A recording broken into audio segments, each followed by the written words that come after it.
Inilah gereja yang kulihat, gereja yang dibangun di atas dasar Yesus Kristus sebagai batu penjuru dan gembala agung, yang altarnya selalu penuh dengan orang-orang yang bertobat dan hatinya haus dan lapar akan Roh Kudus, yang menaikkan pujian dan penyembahan dengan penuh cinta karena karyanya di atas kayu salib yang sempurna. Inilah gereja yang kulihat, gereja yang menjadi rumah doa dan pemulihan bagi suku-suku bangsa dan bahasa. Rumah tempat kita semua bersatu hati, tumbuh bersama sampai serupa Kristus dan memenangkan jiwa. Yang sakit akan disembuhkan, yang lemah akan dikuatkan, saling menopang dan berbagi sebagai kesatuan tubuh Kristus dengan Yesus Kristus sebagai kepala. Inilah gereja yang kulihat, yang api kegerakan kasih-Nya tidak pernah padam dari generasi ke generasi, dan kerinduan hatinya untuk melayani dan menjangkau jiwa-jiwa yang terhilang. Gereja yang seperti lumbung Yusuf, selalu diberkati dan menjadi berkat. Gereja yang mengabarkan pesan kebenaran Injil Kristus melalui media kebudayaan, pendidikan, marketplace, keluarga, politik, dan kesehatan. Gereja yang berdampak dan menjadi terang dan garam. Dan gereja yang kulihat itu adalah Kita.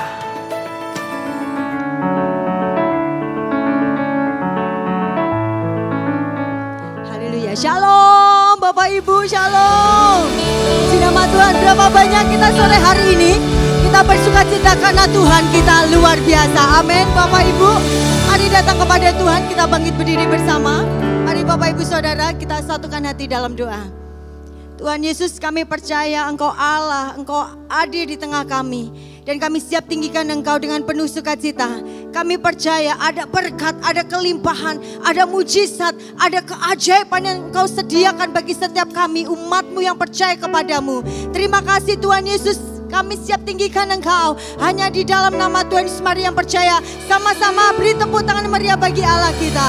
Haleluya, amin. Haleluya, mari sama-sama kita memuji Tuhan. Bapak Ibu bertepuk tangan bersama. Barang siapa yang percaya Bapak Ibu, setan orang doyan, demit orang dulit.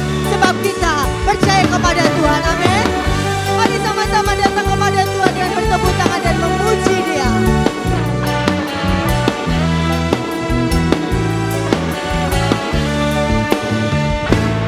Percaya Gusti Yesus lan manut diulangi, sing sadina-dina rasake sabrane, pengelingan natane, netepi bebangane, hati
Bapak Ibu, percaya, percaya, percaya kasih Yesus. Hey, mari katakan dengan percaya.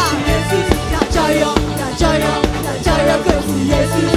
Percaya kasih Yesus. Hey, hey, hey. Percaya, percaya, percaya kasih Yesus. Percaya, percaya, percaya kasih Yesus. Percaya, percaya, percaya kasih Yesus. Percaya kasih Yesus. Percaya, percaya kasih Yesus. Percaya kasih Yesus. Haleluya. Mari bersorak-sorak begini ya. Haleluya. Bapak Ibu, kita percaya bahwa Dia Allah sumber sukacita. Amin. Amin. Dia akan melimpahkan sukacitanya bagi kita. Mari tepuk tangan sama-sama Bapak Ibu.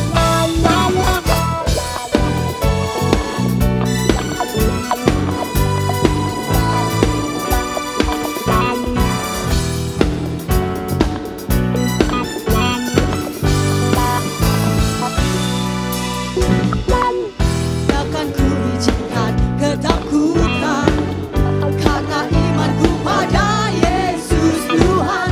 Tak ada alasan tawar hati, karena Yesus ada di sini. Ku percaya firman Tuhan sanggup menghidupkan dan berikan sukacita dalam Tuhan. Melimpah, melimpah kekuatan dari Tuhan tercurah atas kita.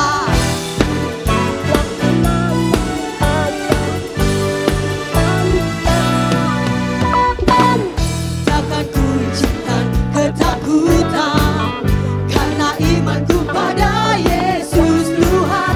Tak ada alasan tawar hati, karena Yesus ada di sini. Ku percaya firman Tuhan sanggup menghidupkan dan berikan sukacita dalam Tuhan. Yang percaya lambaikan tangan Bapak Ibu.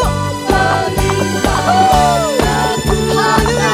Dari Tuhan tercurah atas kita sukacita dalam Tuhan. Melimpah, melimpah kekuatan dari Tuhan tercurah atas kita. Sukacita dalam Tuhan melimpah, melimpah kekuatan dari Tuhan tercurah atas kita. Sukacita dalam Tuhan melimpah, melimpah kekuatan dari Tuhan tercurah atas. Katakan dengan percaya. Sukacita dalam Tuhan melimpah, melimpah kekuatan dari Tuhan tercurah atas kita, tercurah atas kita.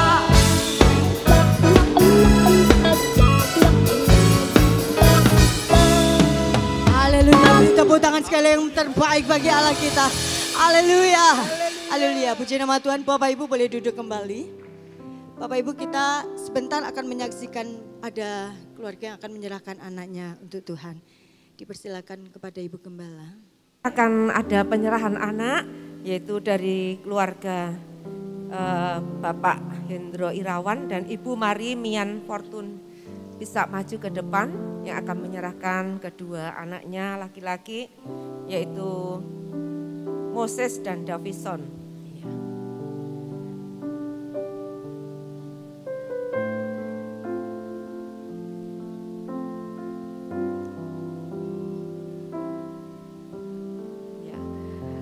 Bapak Ibu Saudara, mari kita sama-sama mau dukung di dalam doa. Saya undang bisa sama-sama bangkit berdiri. Kita mau sama-sama doakan.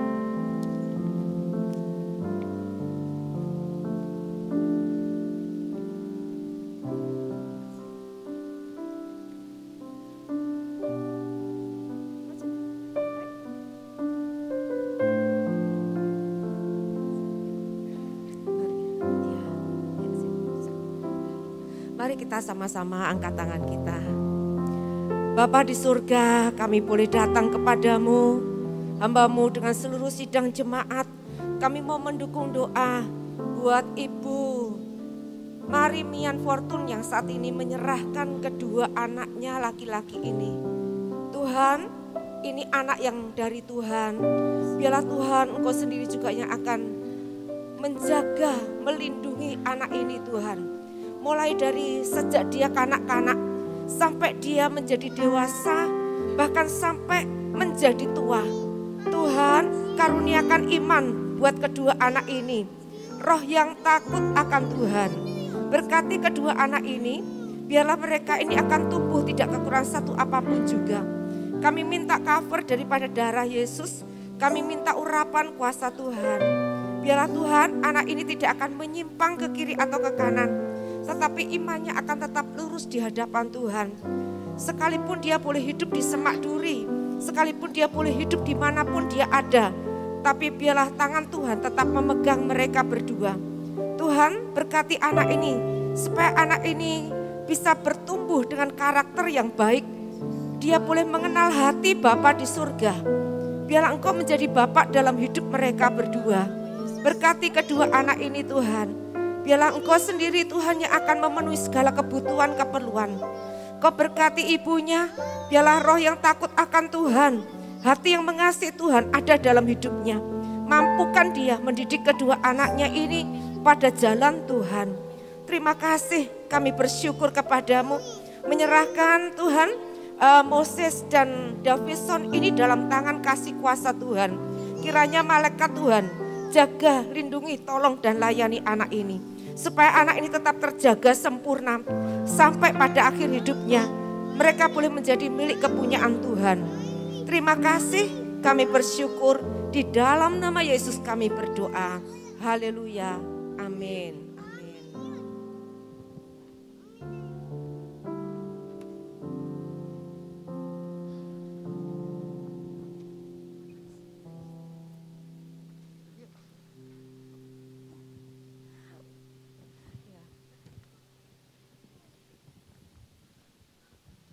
Mari Bapak Ibu Saudara kita siapkan hati kita untuk kita menyembah Tuhan. Saya percaya bahwa ketika ada hati yang terbuka, Tuhan akan melawat setiap kita. Tuhan akan hadir menjamah setiap kita.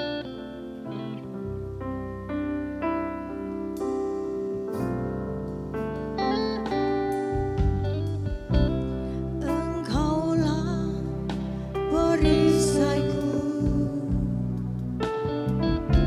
saat badai hidup menerpaku.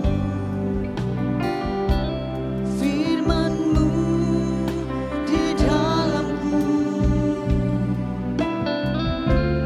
tenangkan jiwaku. Ku kan berdiri di tengah badai dengan kekuatan yang Kau berikan.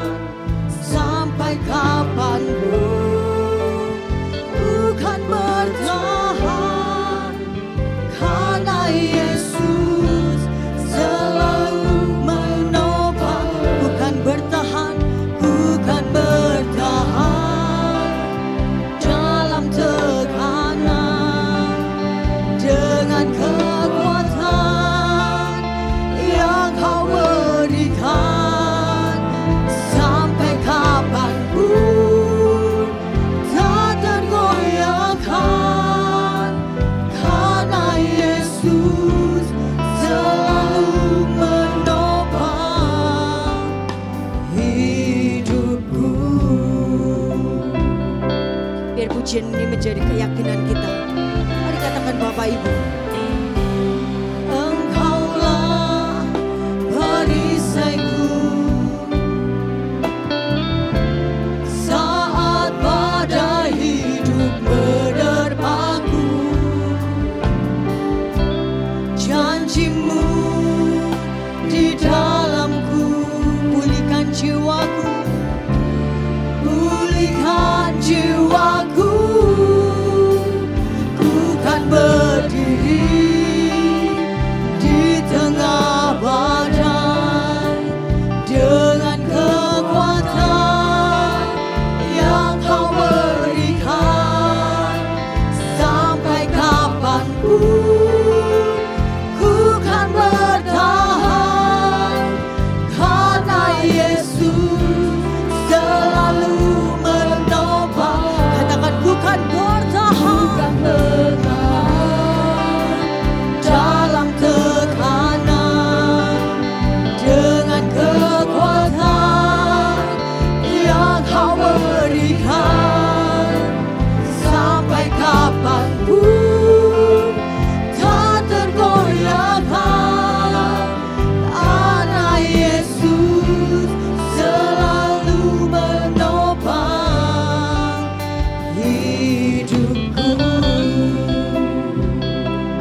pujian Bapak Ibu yang menaikkan pujian ini. Mari katakan dengan penuh percaya Bapak Ibu. Engkaulah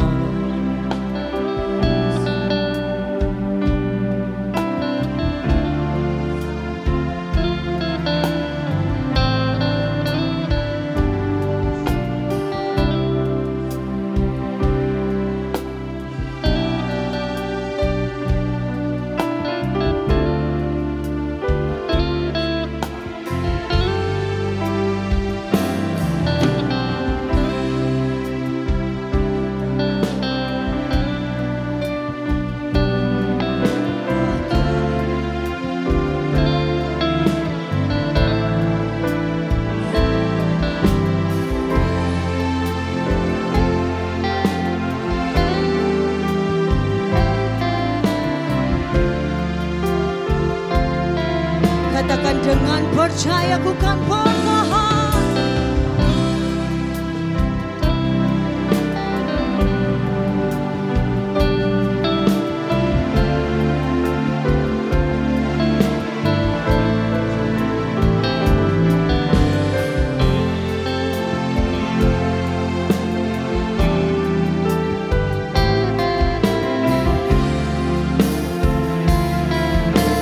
Katakan sama-sama, ku kan berdiri di tengah badai dengan kekuatan yang kau berikan.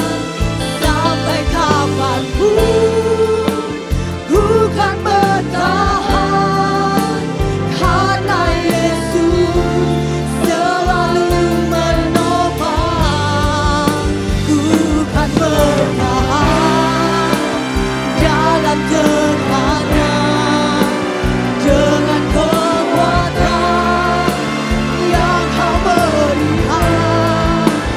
Sampai kapanpun tak tergoyahkan, karena Yesus selalu menopang.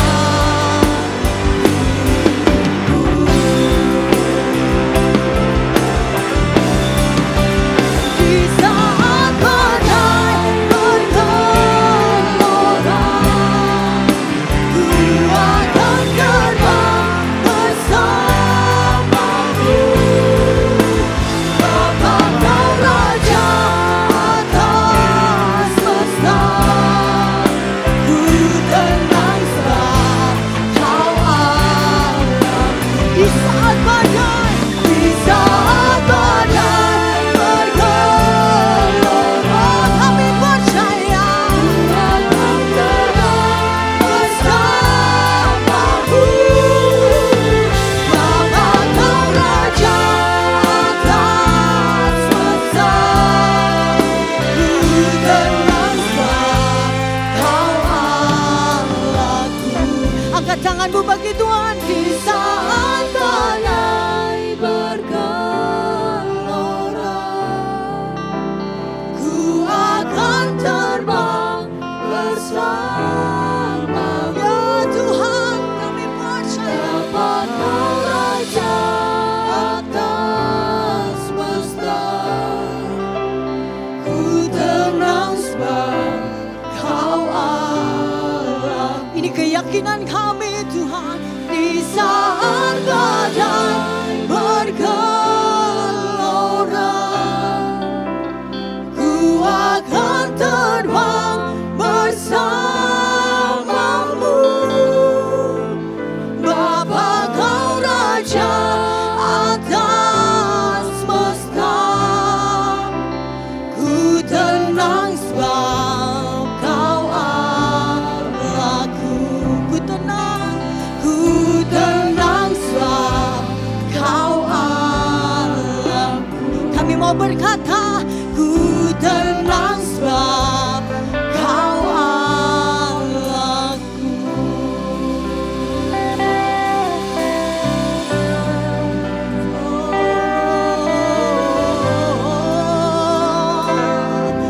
Kami percaya Tuhan.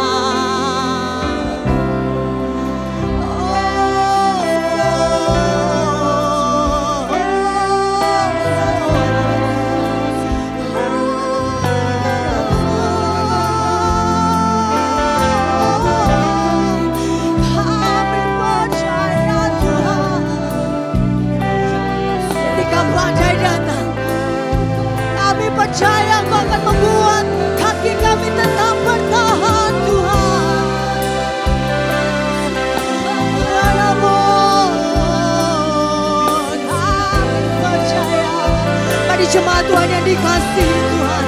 Sembah, sembah, sembah, sembah di dalam rohmu. Sembah Dia. Oh ya Rabu, Kau penyembahku. Ya Rabu, Tuhan jamah, Tuhan jamah kami. Tuhan jamah kami. Ya Rabu, Shalom.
Mari yang belum bisa bahasa roh katakan, Tuhan Engkau dahsyat, Tuhan Engkau ajaib, Tuhan Engkau luar biasa. Mari sembah, sembah Bapak Ibu yang bisa berbahasa roh, sembah Dia dengan bahasa roh. Ya Labasyik, ya Labatangaya Rama. Minta jamahan Tuhan, hanya Tuhan yang bisa melakukan perkara ajaib dalam hidup kita. Ya Labasyik, ya Labasyik.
Kami mau terus melimpah dengan syukur karena Kau baik Tuhan.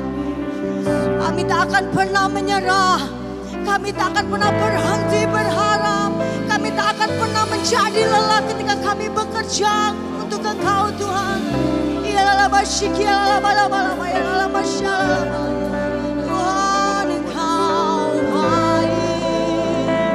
Tuhan Engkau baik Tuhan.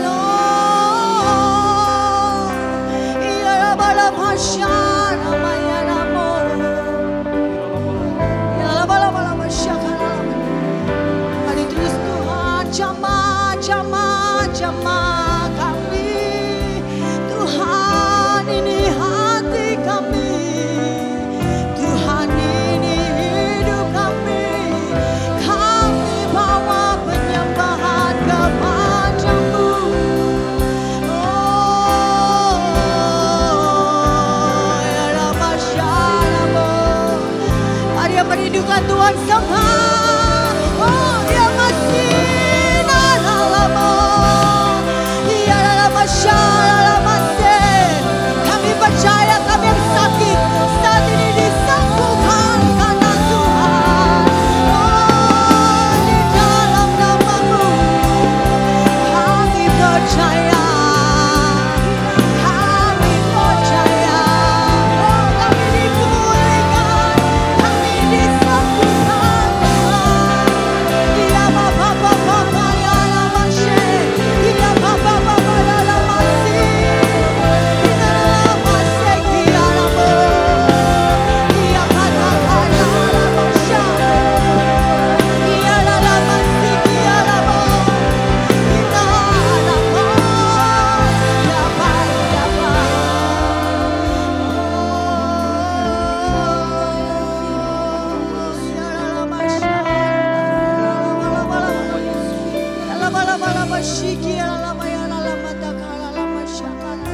percaya mujizat kan nyata.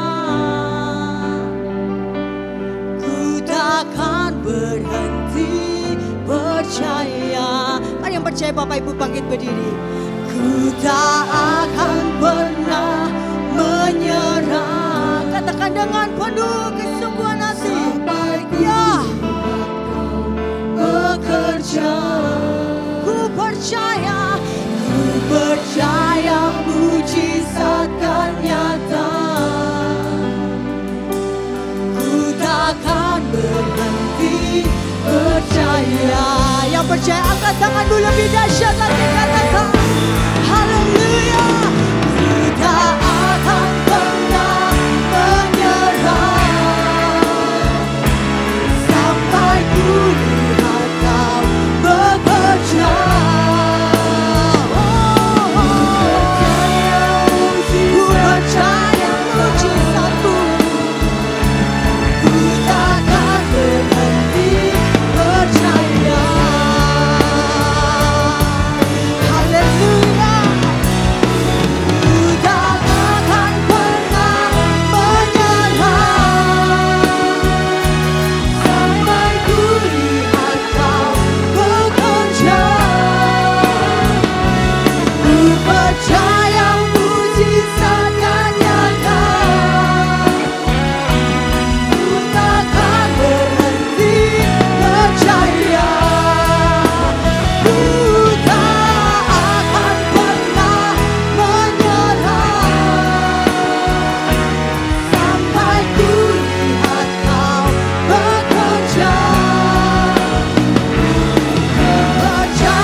Dan sampai kapanpun kami akan tetap percaya bahwa Allah akan melakukan jauh lebih besar, jauh lebih hebat dari apa yang kami pikirkan, dari apa yang ada dalam hati kami.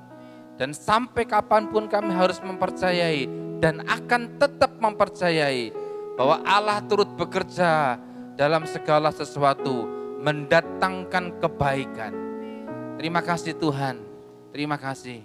Dan kiranya firman yang sebentar kami akan dengarkan hari ini membuat kami menjadi orang Kristen yang tumbuh, berakar kuat di dalam Tuhan, mempercayai Engkau sekalipun keadaan tidak menyenangkan itu ada di depan kami. Terima kasih Tuhan, ada 1-2 kalimat yang itu menjadi rema dalam hati kami.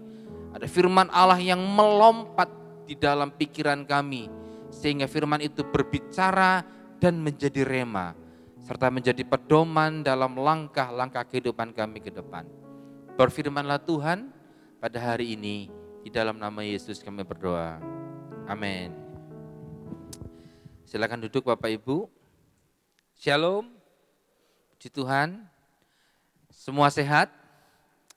Kiranya anugerah Allah tetap nyata dan memberkati kehidupan saudara pada hari-hari ini.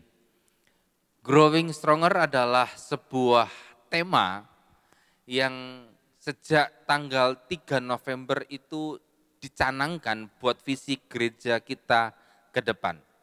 Nah, visi ini memiliki sebuah latar belakang yang kita semua tahu bahwa prediksi, saya bilang prediksi loh ya, bukan kata saya.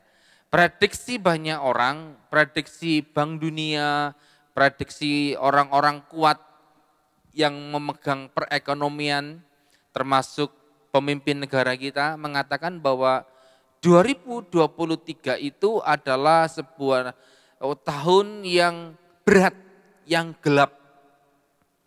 Jadi memang prediksi mereka berkata bahwa di tahun depan ini ada banyak ekonomi negara-negara itu mengalami turun, mengalami kebangkrutan.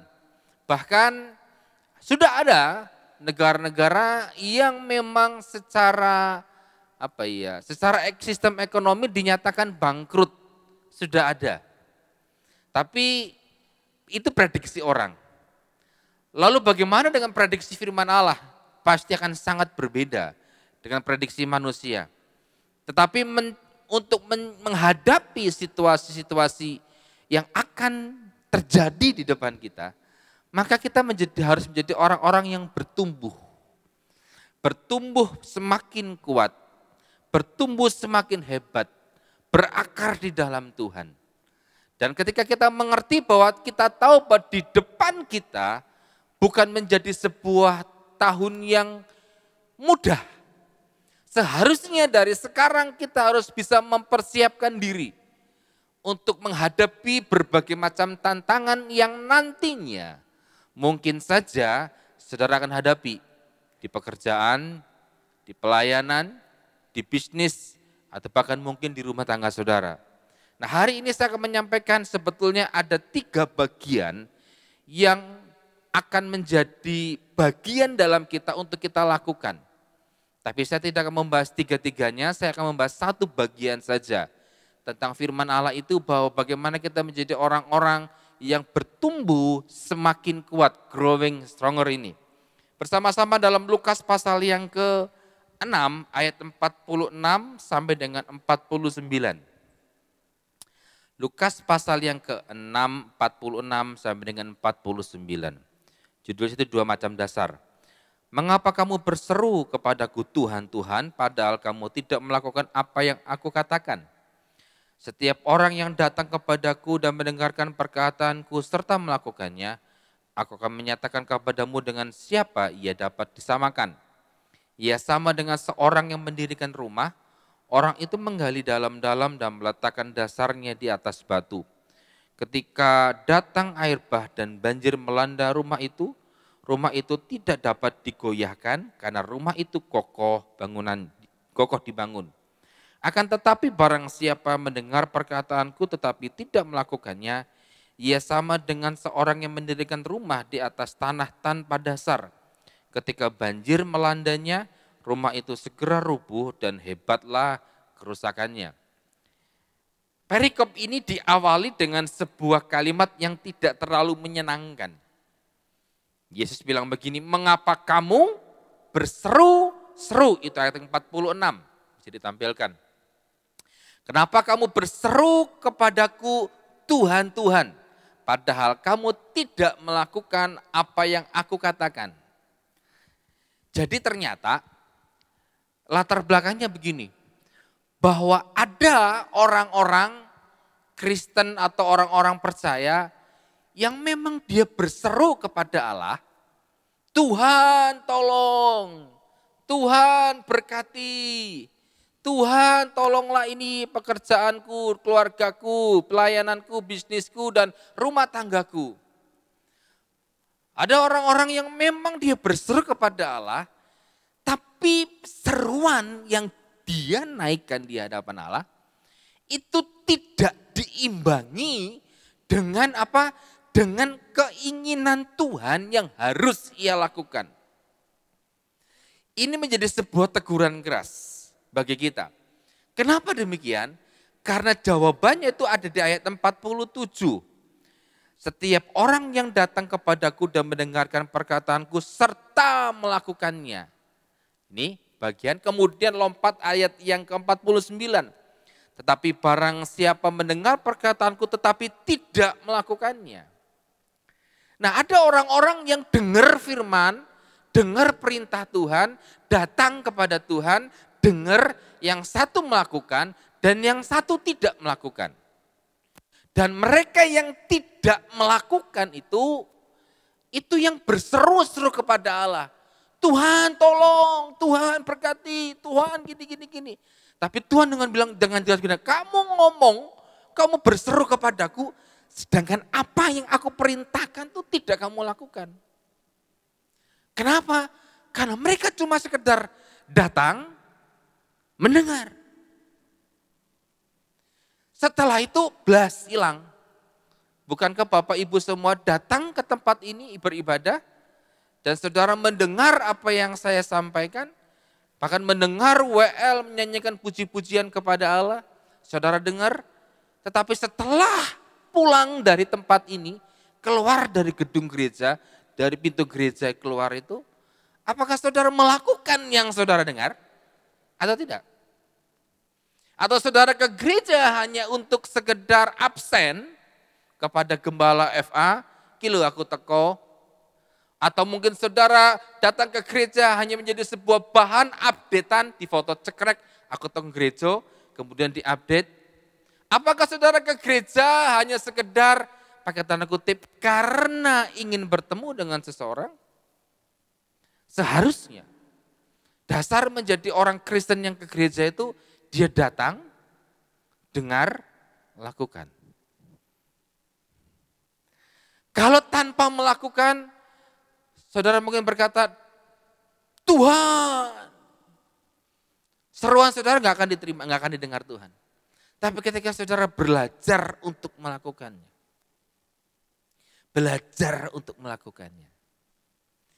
lalu bagaimana caranya Pak?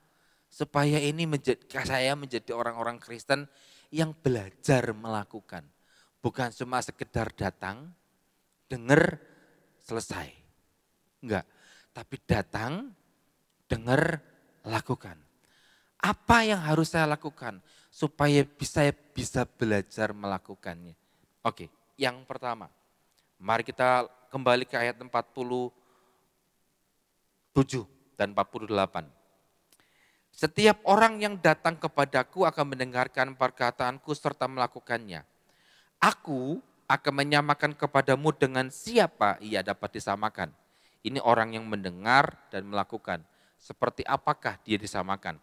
Ia sama dengan seorang yang mendirikan rumah. Orang itu menggali dalam-dalam dan meletakkan dasarnya di atas batu. Ketika datang air bah dan banjir melanda rumah itu tidak dapat digoyahkan karena rumah itu kokoh dibangun. Nah, begini. Yang menjadi dasar kita sekarang adalah bagaimana menjadi orang yang bertumbuh dan melakukan. Saudara harus mengetahui pondasi. Harus mengetahui bagaimana cara membangun hidup saudara dari dasar. Fondasinya itu harus benar dulu. Dalam sebuah bangunan tertentu, fondasi itu enggak kelihatan. Fondasi itu enggak perlu dikeramikkan. Fondasi enggak perlu kelihatan kinclong gitu. Fondasi mungkin hanya cor-coran saja yang berisi semen, pasir, batu atau lain sebagainya. Fondasi itu menjadi sebuah dasar yang paling kuat untuk membangun sebuah bangunan. Nah, ketika gedung gereja ini dibuat, saya sempat bertanya kepada ahlinya, Pak, kalau kira-kira nih, total uang yang dihabiskan untuk kurs saat ini untuk membangun dasarnya, fondasinya, itu berapa rupiah? Ditaksir, beliau bilang begini, 4 miliar rupiah. Hanya untuk membangun dasar gedung ini. Kelihatan tidak 4M? Tidak. Mau di bawah kita kok. Jadi memang pembangunan dasar itu mahal. Iya, mahal. Tapi itu menentukan kualitas dari bangunan itu. Apalagi gedung ini bisa menampung sekitar 2.000 orang. Bayangkan kalau 2.000 orang rata-rata berat badan saya rata tak kurangnya sidik ya, 75 lah, saya lebih sedikit. 75 kilogram kali 1.000 orang katakanlah, itu sudah berapa kilogram? Belum tase ibu-ibu, nenjero enek akuane, enek sneke, enek permene, urung enek sing nggawa Alkitab, belum dompetnya bapak ibu semuanya yang isinya uang dan banyak sekalian. Coba bayangkan ketika 1.000 orang duduk di tempat ini bersama-sama, tapi tidak memiliki fondasi yang baik, apa yang terjadi? Runtuhlah bangunan ini. Nah, untuk mengetahui dan membuat sebuah fondasi itu enggak sembarangan. Gimana caranya? Ayo kembali ke ayat yang 48. Ia sama dengan orang yang mendirikan rumah. Orang itu menggali dalam-dalam dan meletakkan dasarnya di atas batu. Nah begini, kata menggali dalam-dalam, ya dalam bahasa Yunani ini punya pengertian sebuah kegiatan yang pencarian untuk hal-hal yang tersembunyi. Itu diibaratkan seperti lautan yang luas dan lautan lepas.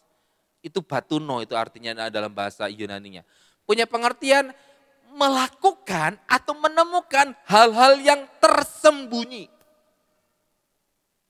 Jadi membangun dasar itu adalah sebuah panggilan hidup dalam kehidupan kita. Penggalian dalam kekristenan kita tuh harus dalam. Bukan menjadi orang Kristen yang instan, cepat, dan menjadi ingin eksis saja. Bukan. Penggalian kehidupan saudara itu harus dalam. Dasar pondasi hidup saudara itu kudu jeru, kudu tenanan, bukan eto-etoan, ben ketok api biar kelihatan mewah, biar kelihatan wow, bukan. Dasar kehidupan kita adalah menggali lebih dalam.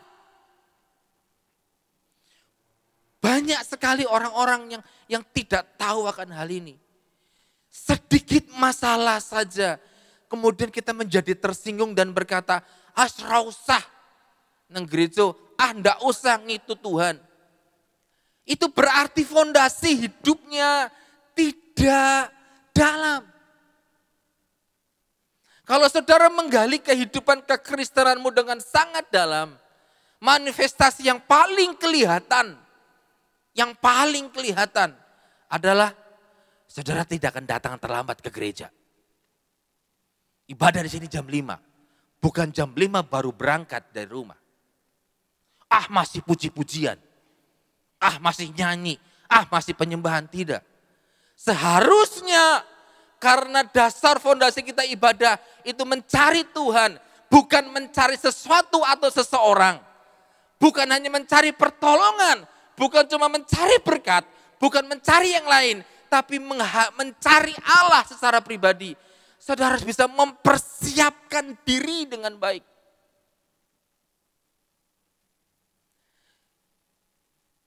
Agak sedikit mungkin mengganggu saudara sekarang. Tapi saya mengajak gini, Bapak Ibu, tahun depan ini loh, tahun depan prediksi orang itu enggak baik, prediksi orang. Tapi Alkitab menjamin kita bahwa ketika engkau menjadi orang Kristen yang bertumbuh ke dalam, mengakar di dalam Tuhan, saudara akan baik-baik saja. Saudara kena badai enggak? Kena. Kena masalah enggak? Ada. Tadi dibilang sama-sama kena badai kok. Baik yang menggali dalam maupun yang tidak. Sama-sama kena masalah. Bukan berarti kemudian ketika saudara menjadi orang Kristen yang dalam, tidak kena masalah. Enggak, salah. Tetap kena, tetap ada. Tetapi efek samping dari masalah itu sangat berbeda. Ini contoh sederhana. Bagaimana persiapan saudara ketika saudara mau datang ke gereja, datang kepada Tuhan. Bagaimana cara ketika saudara memberikan persembahan. Bagaimana sikap ketika pujian penyembahan. Dan bagaimana sikap ketika saudara mendengarkan firman Allah yang saya sampaikan pada hari ini. Ketika saudara berkata, itu enggak penting, itu masalah kuno, itu enggak terlalu menyenangkan telinga saya. Berarti dasar kehidupan saudara tidak dalam. Karena apa? Saudara hanya menginginkan sesuatu yang enak didengar saja. Dan ketika ada sebuah teguran-teguran tertentu, hilang. Itu kan dunia pelayanan Pak, dunia gereja. Enggak. Dalam dunia pendidikan, dalam dunia pekerjaan, bisnis, sama. Saudara harus dalam. Coba perhatikan dengan apa yang Tuhan percayakan dalam pekerjaan saudara. dalam toko saudara, dalam bisnis saudara. Ketika saudara melakukan pekerjaan itu asal-asalan, ABS, asal bos senang, tapi tidak dengan segenap hati, saudara sedang menggali hidupmu di tempat yang dangkal. Tapi dilihat atau tidak dilihat, saudara mengerjakan tanggung jawab itu dengan segenap hati. Wis didelok, ora didelok bos, ada atasan atau tidak, atau saudara mungkin seorang pimpinan, dilihat atau tidak dilihat oleh anak buah, aku tetap harus jadi teladan. Aku tetap harus membangun fondasi yang baik. Itulah yang dalam. Prediksi orang. Itu tahun depan itu enggak bagus. Lah kalau kita tahu semacam itu Bapak Ibu, ayo mulai sekarang. Jadi orang Kristen sing jeru uripe. Dalam rohaninya tidak mudah tersinggung, tidak mudah patah arang. Mujizat itu terjadi, kadang-kadang membutuhkan kesabaran. Ya sudah, jalani saja. Kalau kita sadar akan hal ini Bapak Ibu, kita menjadi bukan menjadi orang Kristen yang asal-asalan. Enggak, ayo dong. Jadi orang Kristen yang dalam, menggali dalam. Untuk semua pelayanan, untuk semua pekerjaan, untuk semua bisnis, bahkan pekerjaan rumah tangga sekalipun. Ketika kita menjadi orang Kristen yang, wow, aku harus mengerjakannya dengan baik, sepenuh hati. Kita ini loh, menurut statistik jumlah, kita bicara jumlah ya, orang Kristen di Indonesia itu disebut minoritas bukan? Kita terima dong dengan label minoritas itu. Karena memang jumlah kita dengan saudara sepupu kita beda jauh. Lah iya, kita ini loh yang sudah disebut minoritas. Seharusnya berkualitas. Wis sithik uripe padha ae, ya opo dadi wong Kristen? Seharusnya ketika kita dicap minoritas enggak apa-apa, yang penting berkualitas.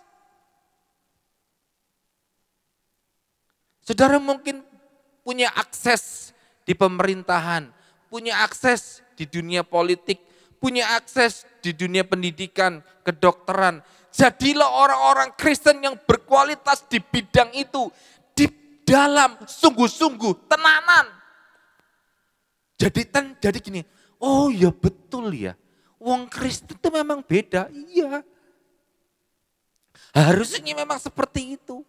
Wong kita ini sudah sedikit orangnya, tapi uripe ugal-ugalan, alah, gimana gitu jadi berkat. Di depan kita ada banyak hal yang akan terjadi di tahun yang akan datang. Tapi ketahuilah bahwa di tahun itu juga mujizat besar terjadi dalam kehidupan saudara. Saya beritahu, Alkitab mencatat sejarah terbesar Allah menyatakan mujizatnya pada sebuah bangsa yang namanya Israel. Itu bukan pada waktu mereka ada di tanah Kanaan. No. Alkitab dengan jelas memberikan kepada kita sebuah gambaran bahwa mujizat terbesar yang Allah lakukan kepada Israel itu di padang gurun 40 tahun. Di padang gurun Allah menyatakan mujizatnya dan itu banyak hal. Contoh. Mereka pengen punya daging kan? Allah mengirimkan burung puyuh. 2 juta orang loh melaku bareng. Ketika Allah mendatangkan burung puyuh, sak wong ki makan satu saja burung. Perlu berapa? 2 juta burung. Sehari makan berapa kali? 3 kali, kali 3. 6 juta burung Allah sediakan. Apakah sehari? Enggak, 30 hari. 30 kali 6 juta berapa? 118. Itu enggak main-main Allah kasih ke Israel. Piye piye otak kita bisa mikir, kondi Tuhan, burungnya kondi. Yo aku yo ora ngerti. Itu sedikit mujizat yang Allah berikan. Justru seharusnya nih, ketika tahun depan prediksi orang sangat tidak memungkinkan. Justru di tahun depan Allah akan menunjukkan banyak mujizatnya bagi saudara. Karena Alkitab dengan jelas begitu. Oh amin Pak, yes setuju. Tapi begini, jangan lupa mujizat itu diberikan kepada orang-orang yang mau jadi orang Kristen yang dalam, gak nesonan, gak tersinggungan, yang menggali dalam, yang perilakunya, yang karakternya, yang attitude-nya itu mau diperbarui. Tidak sempurna, saya belum sempurna, saya masih kelemahan, saya masih banyak kelemahan. Saya tidak sempurna, tapi intinya gini, ketidaksempurnaanku ini, aku serahkan kepada Allah, aku mau memperbaiki kehidupan pribadiku. Attitude, sikap, karakter, dan lain sebagainya. Jadilah orang Kristen yang berkualitas Bapak Ibu. Isto, tahun ngarep, saudara akan menikmati berkat Allah yang jauh lebih besar dari apapun yang saudara terima di tahun-tahun yang akan datang. Berkarakterlah di dalam gali hidup kekristenan saudara. Tenanan Mbak Gusti.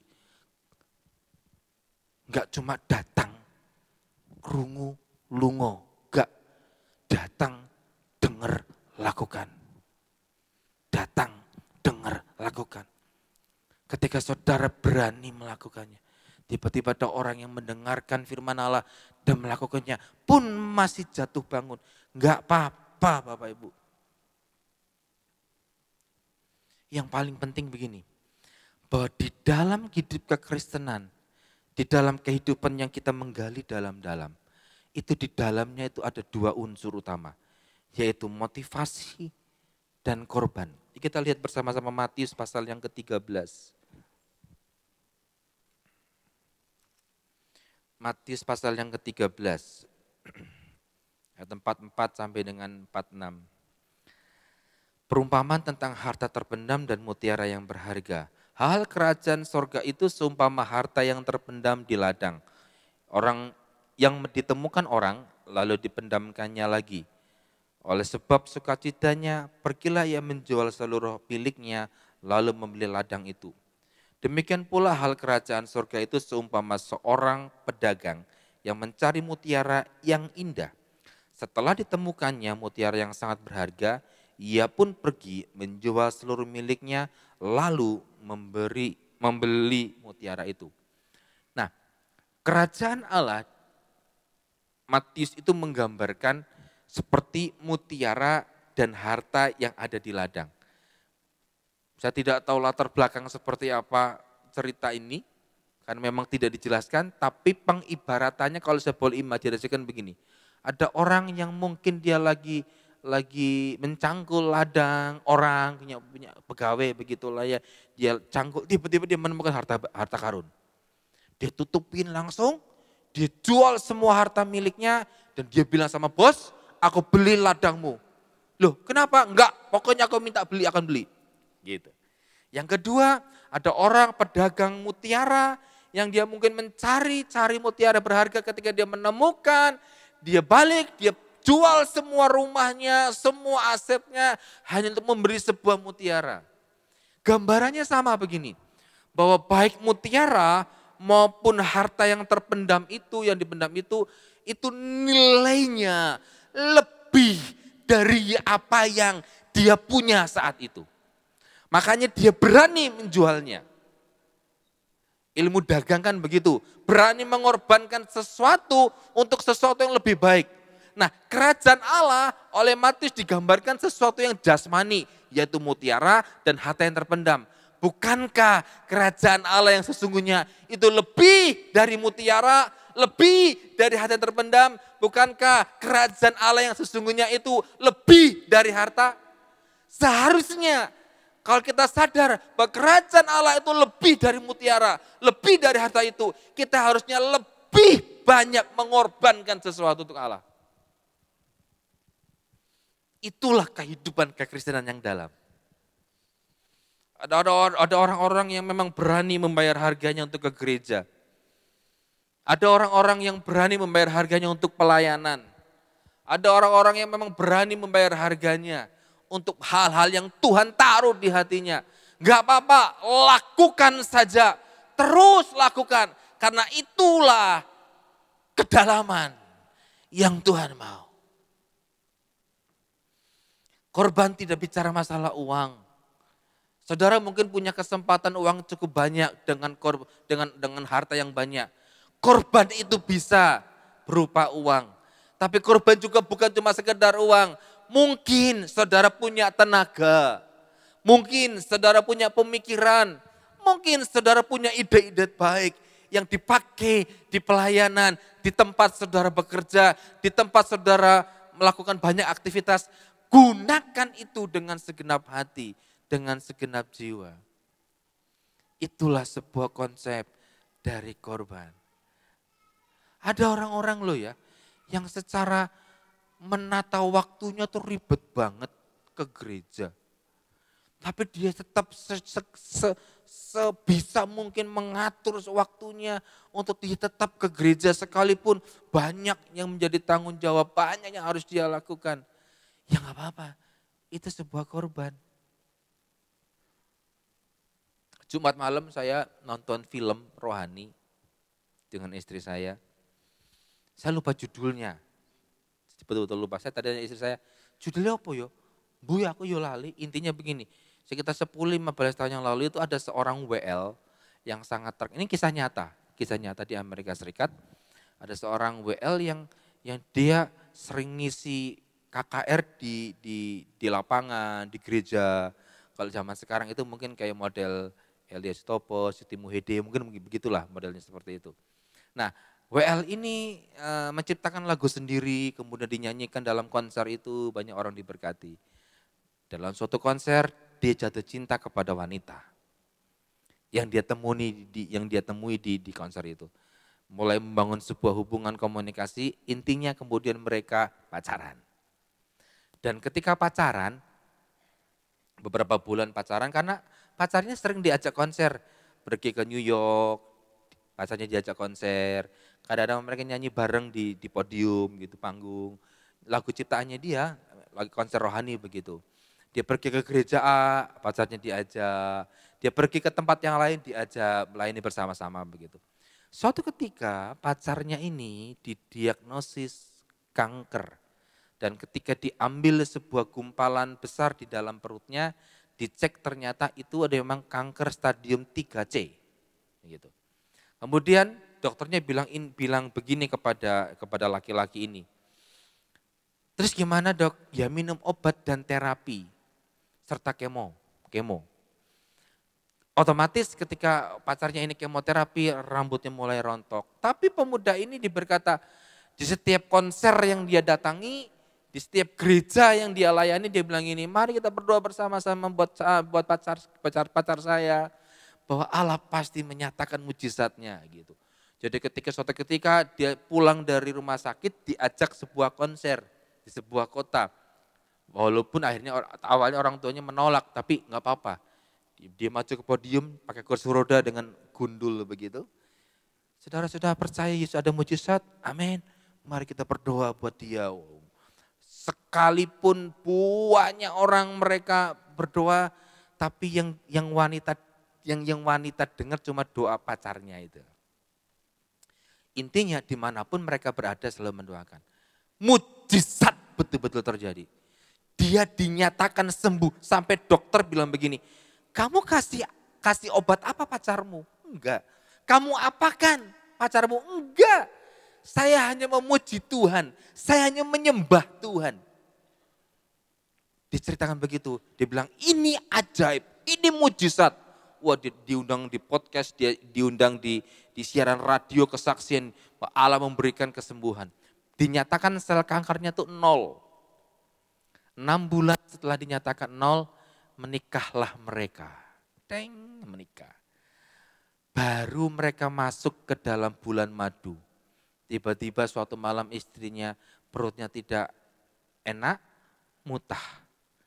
Kaget, dikira hamil, dibawalah ke rumah sakit. Dicek ternyata itu kankernya sudah masuk ke tulang belakang. Padahal 6 bulan yang lalu dinyatakan 0 sel kankernya. 6 bulan kemudian sudah menjalar ke mana-mana. Sampai akhirnya dia harus dimasuk ke rumah sakit. Dan dia bilang gini, apa yang harus kita lakukan dokter? Dokter bilang begini, percuma, tidak ada yang bisa kami lakukan. Hanya tinggal waktu saja, 1-2 minggu, paling lama 1 bulan. Wah, semakin dia mencari Tuhan, semakin dia membuat sebuah lagu pujian kepada Allah. Ketika dia diundang konser, kita berdoa buat istri saya, begitu terus dia lakukan. 1 bulan kemudian dia mati. Pulang ke rumah ketemu ayahnya. Dia bilang gini, ayah, dulu ketika adikku mau lahir, aku berdoa kepada Tuhan supaya adikku lahir dengan baik-baik saja. Kenyataan tidak. Adikku sekarang disabilitas. Butuh pertolongan. Sampai akhirnya mati. Dulu waktu ayah ada masalah di pekerjaan, di rumah tangga, di pekerjaannya, di pelayanannya. Aku berdoa supaya Tuhan kasih mujizat. Nyatanya ayah tetap dipecat. Saya berdoa buat istri saya kena kanker yang 6 bulan lalu dinyatakan 0 sel kankernya. Tapi 6 bulan kemudian justru menjalar kemana-mana. Saya melayani Tuhan. Dari satu gereja ke gereja yang lain. Saya menciptakan sebuah lagu hanya untuk Tuhan melalui istri saya. Tidak dengar Tuhan. Terus dia bilang begini, lalu di mana Tuhan? Kalau saudara mengalami seperti yang dialami oleh orang ini gimana? Tapi jawaban si ayah itu yang wow. Nah, kamu jangan berpikir bahwa kalau kita mengikuti Tuhan, itu kita harus menerima apapun yang kita mau. Bukan itu, nah. Tapi kalau kamu mengikuti Tuhan dengan melayani, apa yang bisa kamu berikan kepada Tuhan? Bukan apa yang kamu dapatkan dari Tuhan. Mungkin kamu berdoa untuk adikmu, itu tidak dikabulkan. Kamu berdoa buat papa, pekerjaannya tidak dikabulkan. Kamu berdoa untuk istrimu, tidak dikabulkan. Tapi coba lihat sekarang dirimu, apa yang kamu dapat dari semua peristiwa-peristiwa yang tidak menyenangkan itu. Dia bilang begini, aku jadi orang yang kuat, sekalipun aku pernah kecewa. Kan dia sempat membanting gitarnya. Terus dari film itu nih Roh Kudus ngomong ke saya gini. Ada orang-orang loh ya, yang memang ketika dia berdoa kepada Allah, memang gak aku jawab. Bukan aku tidak peduli loh. Aku cuma pengen supaya orang itu jadi orang yang kuat. Aku cuma pengen bahwa orang itu harus menjadi orang yang bertumbuh, menggali dalam-dalam. Mengiring aku itu bukan sekedar apa yang bisa aku dapatkan. Tapi mengiringku adalah apa yang bisa kamu berikan. Kenapa begitu? Karena aku sudah memberikan semuanya buat kamu. Itulah kehidupan kekristenan. Kadang itu pergumulan dan masalah yang terjadi dalam kehidupan saudara. Itu seperti obat yang pahit untuk hidupmu yang sedang sakit. Aku enggak sakit, Pak. Bukan sakit secara jasmani. Mungkin sakit secara rohani. Ciri-cirinya apa? Flat aja tuh, biasa aja tuh hidup kekristenan saudara. Ada sesuatu enggak tiba-tiba gerel nang hati, atau ada sesuatu menyentuh hati, ibadah atau FA atau apapun, itu biasa aja. Bahkan ketika saudara melakukan pekerjaan tanggung jawabnya asal-asalan, itu saudara sedang sakit. Ketika saudara ke gereja asal-asalan, itu saudara sedang sakit. Kadang pergumulan itu pil yang pahit untuk harus ditelan. Supaya saudara menjadi orang Kristen yang sadar, oh iya, aku harus jadi wong Kristen sing tenanan. Yang menggali dalam. 2023 adalah tepat 100 tahun pergerakan Pentakosta lahir di Kabupaten Blora. Tepatnya di Cepu. 1923 ada dua orang yang bernama Rev Cornelius Grosbeck dengan Richard van Klareven. Itu masuk ke Cepu membawa pergerakan api Pentakosta masuk ke Cepu. Tempatnya sampai sekarang masih ada di pasar apa itu, ini di tengah hutan itu saya lupa namanya. Saya pernah melewati tempat itu. Saya melihatnya, memang sudah banyak modifikasi. Tetapi itu tempat pertama api Pentakosta itu muncul di kota Blora. Nah, saya sedikit mengkoneksikan nih, bukan ilmu sambung menyambung, enggak. Kalau prediksi 2023 orang adalah tahun yang gelap. Kenapa saya tidak memiliki iman? 100 tahun yang lalu, 1923 itu ada api Pentakosta. Dan 2023 prediksi orang jahat, prediksi orang negatif, prediksi orang gelap. Kenapa kita tidak berimani? Kalau dulu terjadi api Pentakosta, gereja kita pun tahun depan akan menuai hal yang sama. Saudara akan menerima api Pentakosta itu. Bayangkan tiba-tiba saudara datang kepada orang sakit. Kamu sakit, tak sembayang ke. Dalam nama Yesus, sembuh. Loh bayangin. Saya, Bu Gembala, dapat WA. Pak, aku mendoakan jemaat sembuh. Oh, luar biasa. Justru dalam keadaan yang semacam itu. Dalam keadaan yang tidak sedang baik-baik saja. Justru kuasa Allah itu sempurna. Saya kok meyakini ya, siapa tahu sejarah itu terulang dan gereja itu adalah kita yang memegang api Pentakosta. Kalau 100 tahun yang lalu sudah ada dan kemudian hari ini kita akan mengalaminya lagi. Prediksi manusia gelap, negatif. Tapi prediksi Tuhan ketika kita jadi orang Kristen yang dalam, justru akan ada kegerakan rohani yang besar di rumah tangga saudara. Karena segala sesuatu dimulai dari alam supranatural. Ketika orang itu bertobat, hidupnya diubahkan, maka pekerjaannya akan diubahkan, maka berkatnya akan datang.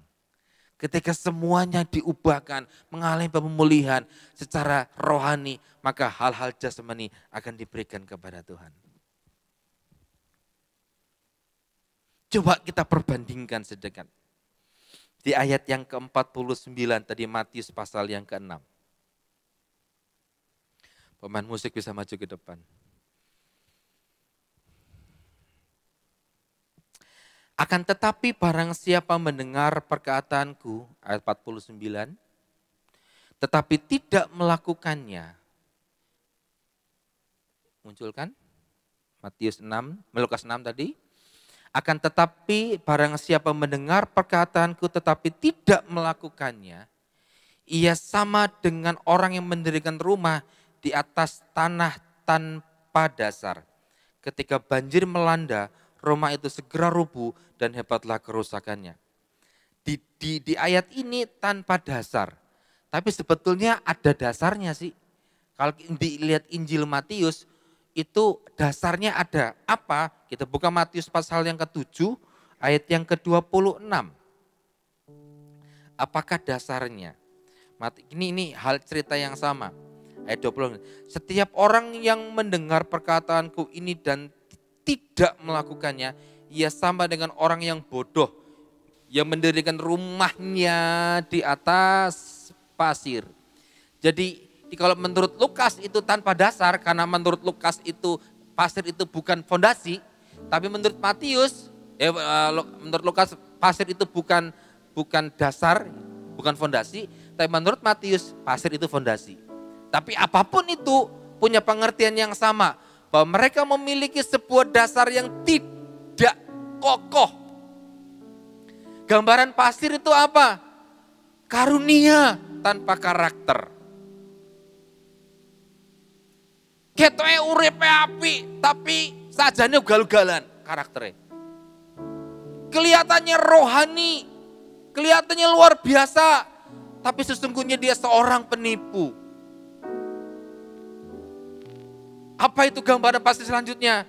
Ketika saudara mengandalkan hidupmu pada kekuasaan, kekayaan, koneksi, pencitraan, dan lain sebagainya. Hal-hal itu pasir. Nggak usah mikir, aku punya kenalan banyak, itu pasir. Tapi ketika saudara menggali dalam, Tuhan aku mau jadi orang Kristen sing tenanan. Bukan berarti kemudian saya menangkoti-ngoti saudara, tidak. Begini. Kita sudah tahu bahwa di depan itu tidak baik-baik saja. Ya siapkan diri saudara, imani. Justru dalam keadaan yang semacam itu, mujizat terbesar diberikan kepada saudara. Banggalah punya Yesus yang sanggup melakukan jauh lebih besar, jauh lebih mulia, jauh lebih hebat. Tapi tanggung jawab kita jadi orang Kristen yang menggali dalam-dalam, yang sungguh-sungguh, gak asal-asalan, gak sakarepe dewe, gak tenanan gitu Tuhan. Mau ngikut Yesus Bapak Ibu? Amin. Pujian ini memberkati saya. Bahwa mengikut Yesus itu harus menanggalkan hak kita. Harus menanggalkan segala sesuatu. Tapi enggak apa-apa. Kalau itu yang menjadi keinginan Allah, lakukan saja. Lakukan saja dalam kehidupan ini.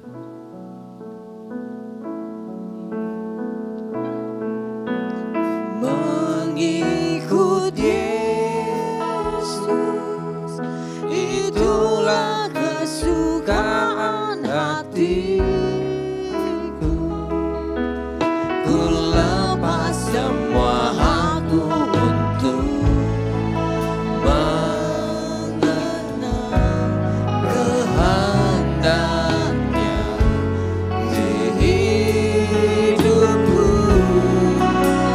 Mengiring Yesus, itulah kekuatan hidupku. Ku yakin anugerahnya mampu jadikanku hamba yang berkenan selalu mengikut Yesus.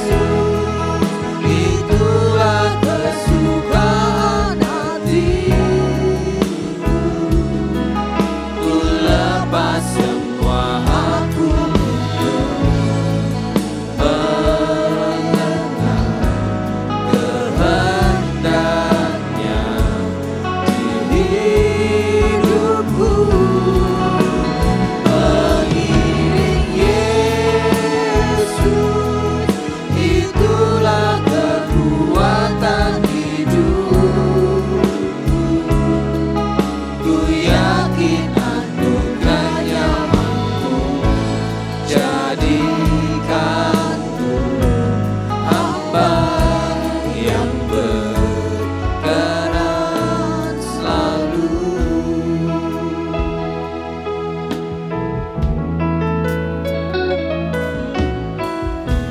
Bukankah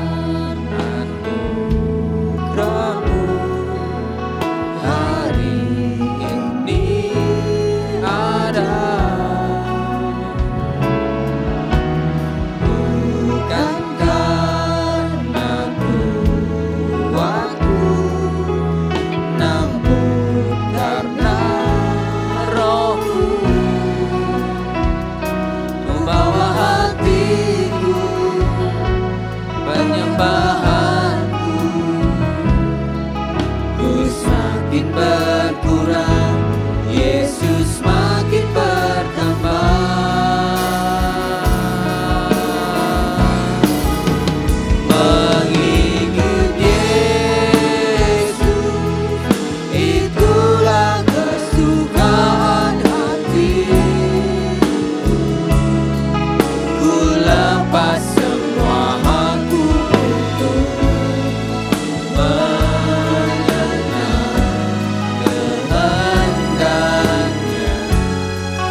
Mari kita berdiri bersama-sama Bapak Ibu.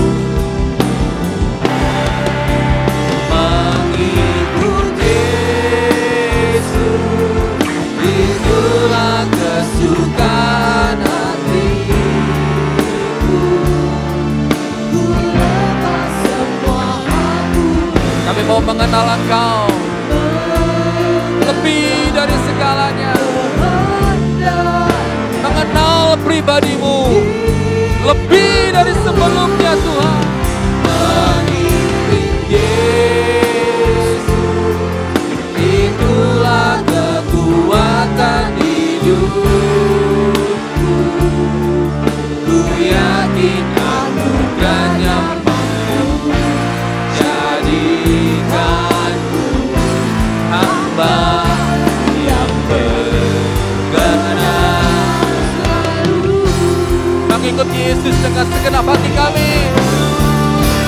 Mengikut Yesus, itulah kesukaan hati. Hanya Engkau Tuhan. Ku lepas semua aku untuk mengenal kehendaknya di hidupku. Mengiring Yesus, itulah kekuatan hidupku. Ku yakin anugerahnya mampu jadikanku hamba yang berkenan selalu.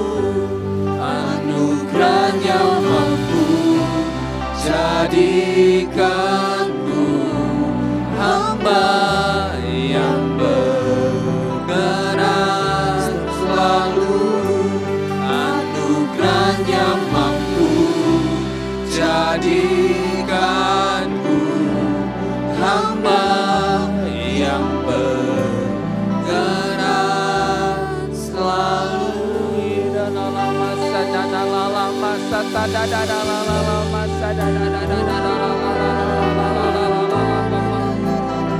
Tuhan, kami mau mengenal Engkau lebih dalam. Kami mau melakukan ya Tuhan. Kami mau melakukan firman-Mu.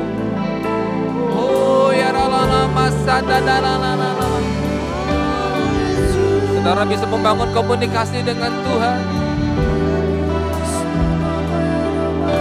Biar pulang dari tempat ini saudara akan mendapatkan sebuah kekuatan yang baru.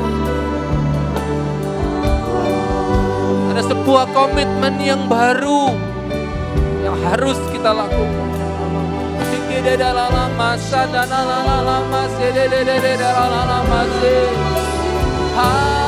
Haleluya ya nana masa dana masa dana papa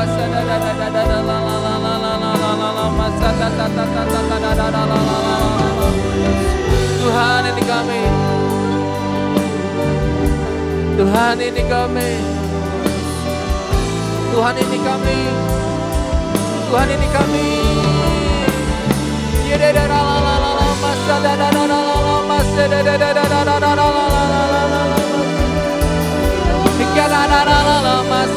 Bersama-sama kata kepada Dia, mengikut Yesus, itulah kesukaan hatiku. Ku lepas semua aku mengenal kehendaknya di hidupku. Mengiring Yesus, itulah kekuatan hidupku.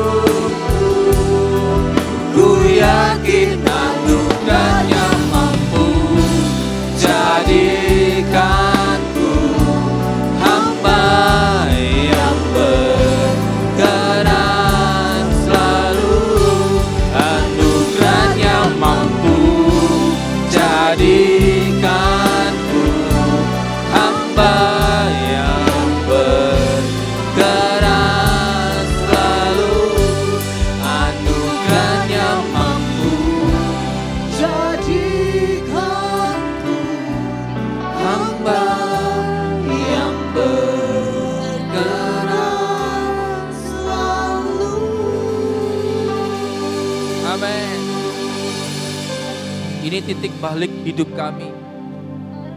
Malam ini titik balik hidup kami akan berubah. Kami yang hanya menjadi orang Kristen asal-asalan, malam ini kami taubat. Kami harus menggali dalam-dalam hidup kami. Menggali dengan segenap hati. Kami harus mengatur hidup kami. Mengatur rohani kami. Mengatur attitude kami. Mengatur karakter kami. Kami tidak mau menjadi orang Kristen yang biasa-biasa saja. Justru karena kami orang yang dianggap minoritas, kami harus berkualitas.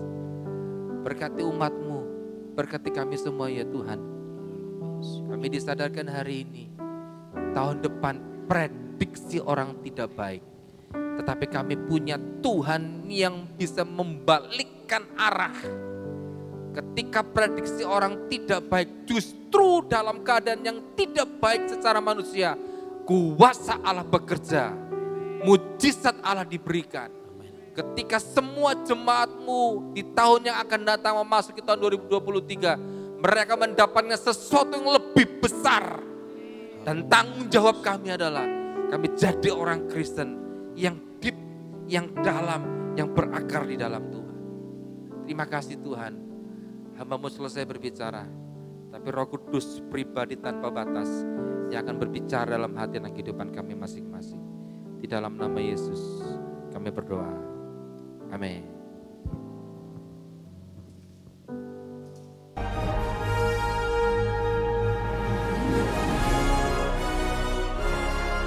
Salam jemaat Tuhan, inilah beberapa informasi warta gereja untuk minggu ini.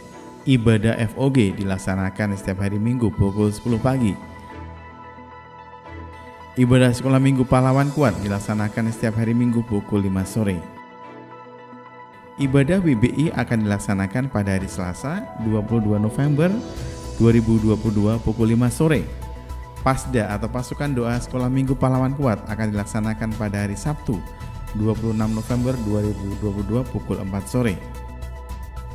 Natal WBI akan dilaksanakan pada hari Rabu tanggal 7 Desember 2022 pukul 5 sore bertempat di Geraha Betani Blora dengan pembicara Ibu Pendeta Esther Budiono dari Malang dengan tema Wanita Kuat dan Bijaksana. Natal Kopi akan dilaksanakan pada hari Kamis tanggal 8 Desember 2022 bertempat di Geraha Betani Blora pukul 5 sore dengan pembicara Bapak Pendeta Samuel Sianto dari Malang. Natal Sekolah Minggu Pahlawan Kuat dilaksanakan pada hari Sabtu tanggal 10 Desember 2022 pukul 4 sore bertempat di Geraha Betani Blora dan akan dilayani Kak Manto Superbook Jakarta. Jadwal doa dalam sepekan di Gereja Betani Blora, doa pagi setiap hari Selasa pukul 5 pagi via Zoom meeting, doa remaja setiap hari Jumat pukul 5 sore di lantai 6, doa malam lawatan setiap hari Jumat pukul 6 sore, doa misi setiap hari Sabtu pukul 8 pagi via Zoom meeting. Persembahan dan perpuluhan dapat dikirim ke rekening kas gereja di BCA nomor 196 977 7779 atas nama GBI Betani Blora. Bagi jemaat yang diberkati dengan program yang ada di channel YouTube Geraha Betani Blora, jangan lupa untuk like, share, dan subscribe. Demikian warta Geraha Betani dalam sepekan. Tuhan Yesus memberkati. Bapak Ibu Saudara, mungkin ada yang baru pertama kali beribadah sore malam hari ini. Adakah Bapak Ibu di antara yang baru pertama kali? Ada? Di antara Bapak Ibu, kami mohon untuk bisa bangkit berdiri sebentar. Ada Bapak Ibu?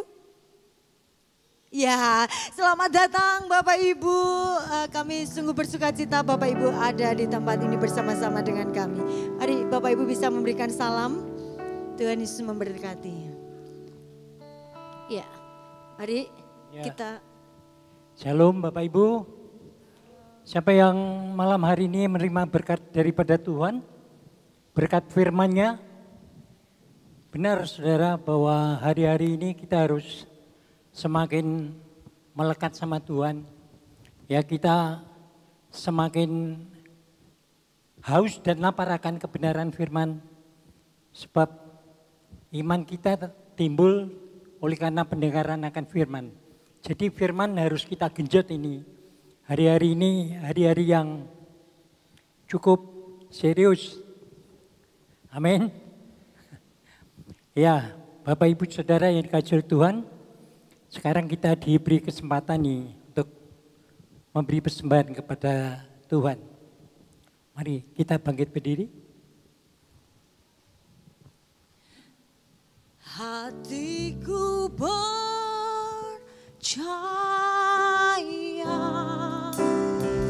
hatiku percaya, katakan hatiku percaya, percaya, selalu ku percaya. Angkat tangan tuh katakan hatiku percaya,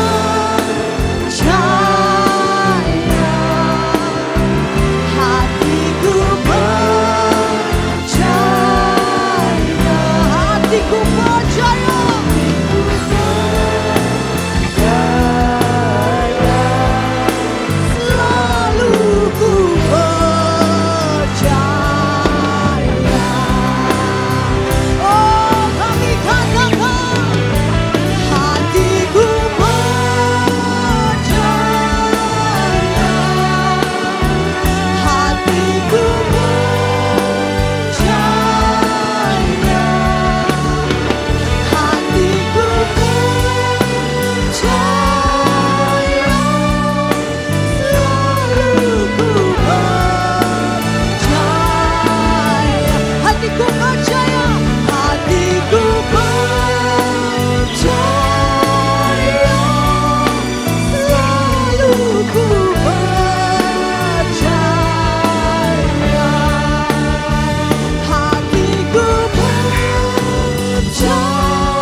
Kami bersyukur malam hari ini kami sudah selesai ibadah dan kami diberi kesempatan untuk mempersembahkan apa yang kami punya, apa yang kami terima dari Tuhan. Kami akan mengembalikan sebagian yang terbaik. Kami berikan persembahan malam hari ini dengan penuh sukacita, tanpa paksaan. Dan kami percaya bahwa Tuhan akan memberkati kami berlipat-lipat kali ganda. Dan juga persembahan persepuluhan yang kembali ke rumah Tuhan. Biarlah Tuhan Engkau memberkati dengan menjingkapkan tingkap-tingkap langit dan mencurahkan berkat itu sampai berkelimpahan. Terima kasih Bapak, terima kasih. Kami percaya Tuhan bahwa hari-hari ini adalah hari-hari yang sangat kami nanti-nantikan. Karena kami menunggu kedatangan Tuhan untuk yang kedua kalinya. Oleh karena itu Tuhan, biarlah Kau berikan kepada kami hati yang haus dan lapar akan firman-Mu Tuhan. Sebab firman-Mu itu adalah segala-galanya bagi kehidupan kami. Terima kasih Bapak, terima kasih. Kami akan segera tinggalkan tempat ini, kami mau segera pulang kembali ke rumah kami.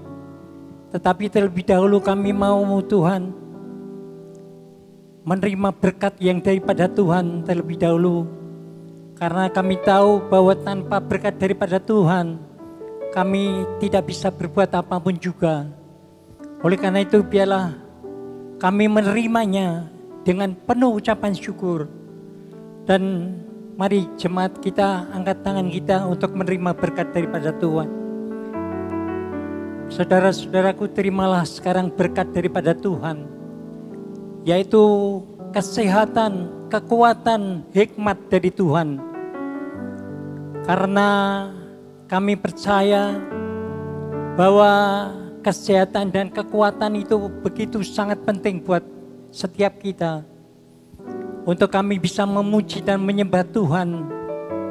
Terima kasih dan biarlah berkat-berkat yang terbaik, yaitu berkat rohani, damai sejahtera, sukacita yang melampaui segala akal manusia, itu kita terima dengan penuh ucapan syukur di dalam nama Tuhan Yesus Kristus. Mari yang percaya kita katakan amin. Tuhan memberkati Anda sekalian.